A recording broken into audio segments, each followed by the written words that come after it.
gone into some kind of derangement syndrome over Trump. They've lost their mind over Donald Trump. It kills me. They've gone to such extensive whack jobness to hate on Donald Trump, yet they can't produce a freaking story that Russia produced that affected the election, that was fake news. That was fake news. They can't produce it. I can't find it. I've looked all over. It's not about the Democrats rigging the election against Bernie Sanders. It's not that, because we know that's fact. It's admitted by Elizabeth Warren. It's produced on CNN, BBC, all the respected left-wing media outlets, mainstream media outlets. The 33,000 emails, that's fact. James Comey brought it up. Hillary admitted to it. Oh, I'm so sorry I did that.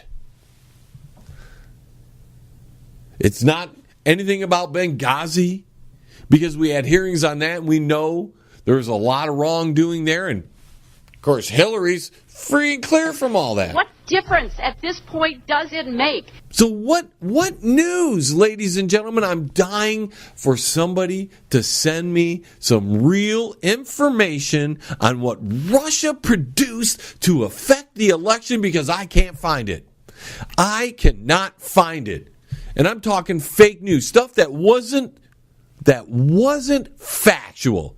And if people are complaining that Russia put out information that affected Hillary Clinton's campaign and her election to be president because it was truth, then your guys are full of crap. Because if you want to avoid the truth just because the so-called boogeyman Russia produced it, then you guys are corrupt scumbags and shouldn't be given any credit for anything.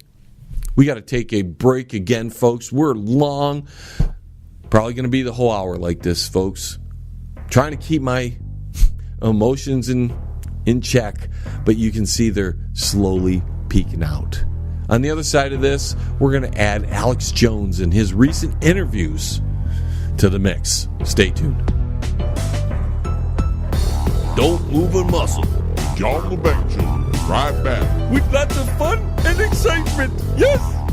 Pane in the Glass, commercial and residential window cleaning for a beautiful sparkling shine that's crystal clear. Call Pane in the Glass Window Cleaning. You can find them on Facebook at Pane in the Glass. Hey, man, it's at the bottom of the hour, man. Do you know where your kids are, man? If you want to contact the John LeBang Show, feel free to send an email to jlebang@live.com. And if you're on Twitter, look him up at John LeBang. And don't forget to go to his Facebook page at The John LeBang Show.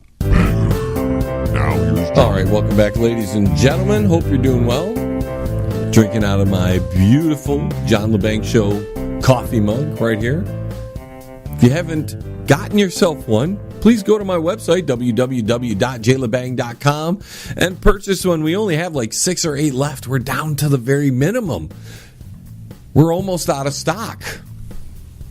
Oh, I know. We're not supposed to be selling things if we're giving out information. I mean, it's just a horrible thing to try to make a couple dollars on something so you can produce decent quality stuff without begging for people. Go to my Patreon. I hear all these people, go to my Patreon. Just give me money and I'll produce videos that you want me to produce, because, hey, I can't produce my own content with my own mind without somebody telling me something and paying me for it.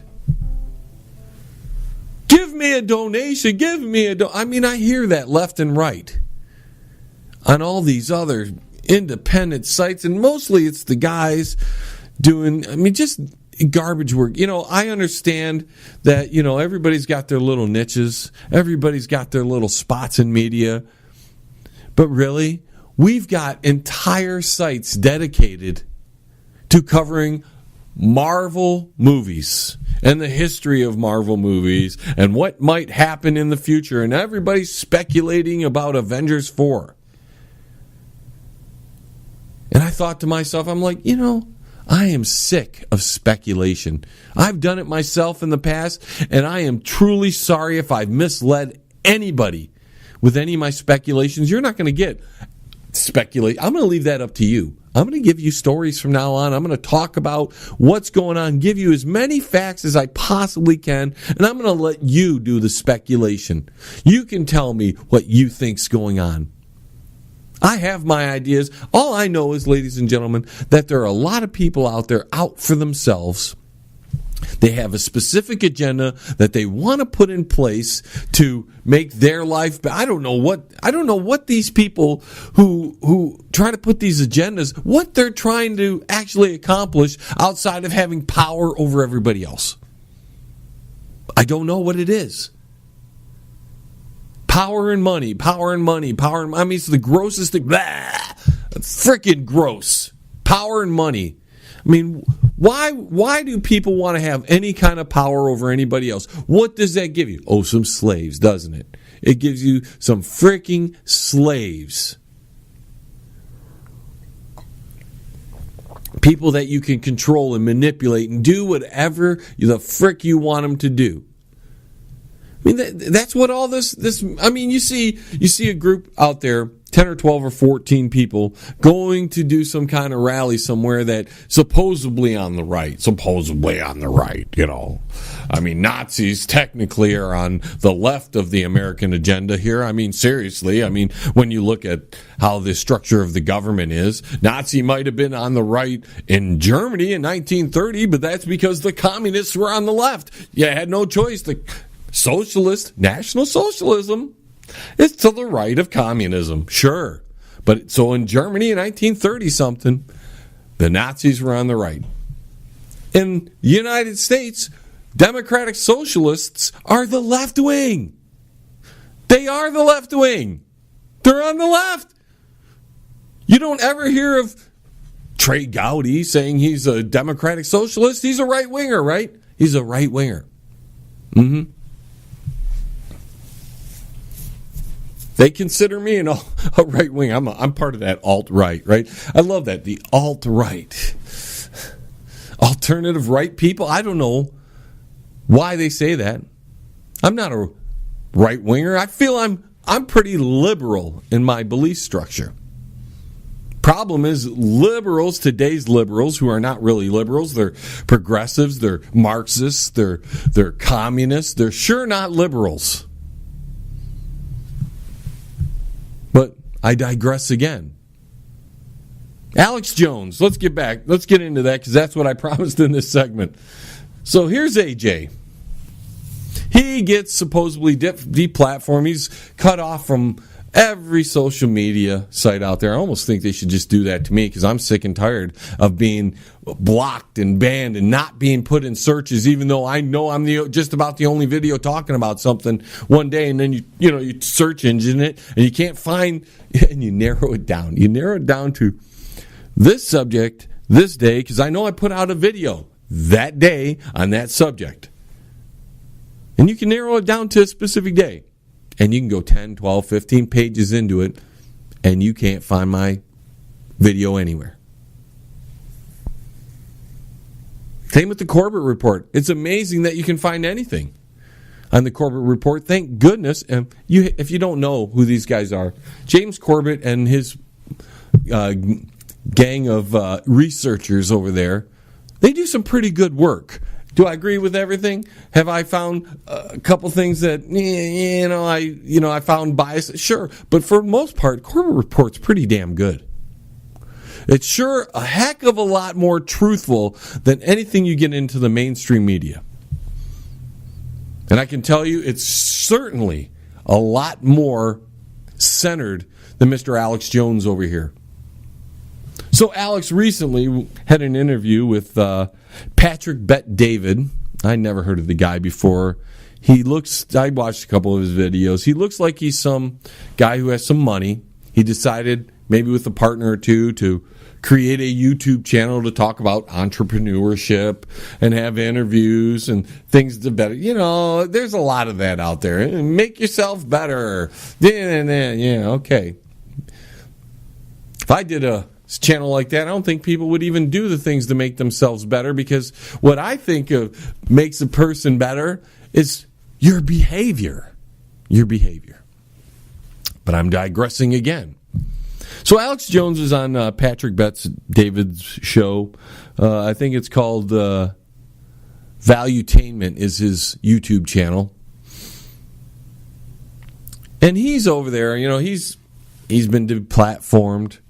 And it's an interview. And I'm listening to this interview, and I'm realizing that Alex Jones is a master of sidestepping the question.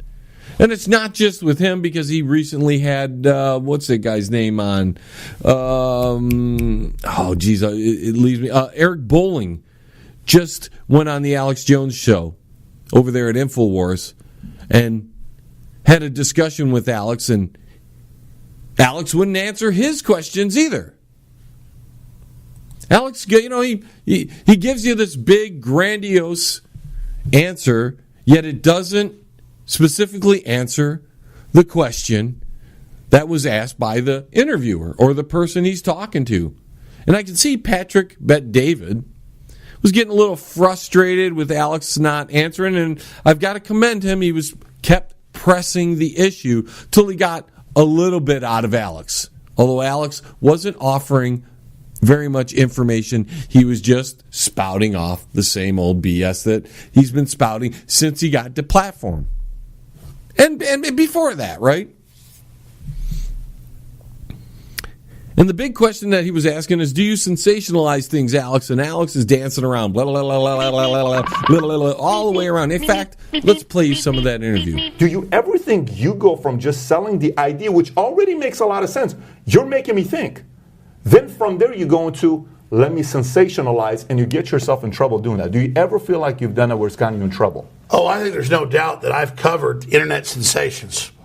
And then the media says that I created that sensation just because I covered the sensation. Yeah, but do you sensationalize yourself? Are you sensationalizing yourself? There's a big difference. No, I'll be honest. I don't ever sit there and think about what's going to be successful. I go with what I think is true, and I've questioned public events, and I've done things like that. And like I said, you got mainstream media that lied about Iraq and lied about the Arab Spring and all this stuff, and they sit there like they're pure and good because my listeners question things. There's no question about that, by the way. So I want you. There's no question about that. I don't trust either side. I don't watch CNN. You understand, like in the spectrum of 24 years on air. Like the media tries to make me Sandy Hook. That's like they changed the subject, how we expose the surveillance state and world government and globalism, and the media then brands it Sandy Hook, Sandy Hook, Sandy Hook. I was not the first person to question Sandy Hook. Other people did. I know they did. I then looked at it, and then I said, okay, I think it happened. And they went, oh my God, he's weak. Let's go after him. And 3-4 years later, they're in newspapers every day showing, Alex, please stop saying my son didn't die. And I'm like, your son died. He got killed. Please stop saying I said it. Because the whole Democrat machine and all this is behind it. So, okay, get rid of America. Get rid of free market. Get rid of the Second Amendment. My God, I'm sorry. Sandy Hook is everything. Just sacrifice everything on that. And if you're involved in that, socialism, Venezuela, everything, I'll jump off a cliff. I'm so sorry. I don't think that's the case. No, but they act like I killed the kids at Sandy Hook. No, I don't think that's the case. Was a Prozac head with an illegal gun. And as you can see, Alex didn't want to answer that. And this went on for minutes. There was a 2-hour interview. This Alex Jones dancing around the sub. I mean, he was boogieing, man. I thought he was John Travolta, the way he was dancing around that question. We just washed the hair. He did not want to admit, even though 90% of the people who know anything about Alex Jones see that he sensationalizes stories to get people riled up. He does. That's his shtick. Bill Cooper, Mr. William Cooper.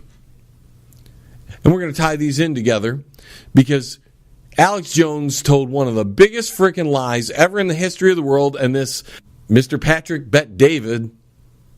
And sir, I don't know anything about you. I don't watch your videos. I never heard of you before. I know you got a bigger channel than mine, and you got way more money than me, and I'm a nobody, and I understand that, and my opinion probably doesn't matter. But really, dude, you're gonna follow along and you're gonna say that Alex Jones was the one who predicted 9/11, and you let Alex Jones get away with that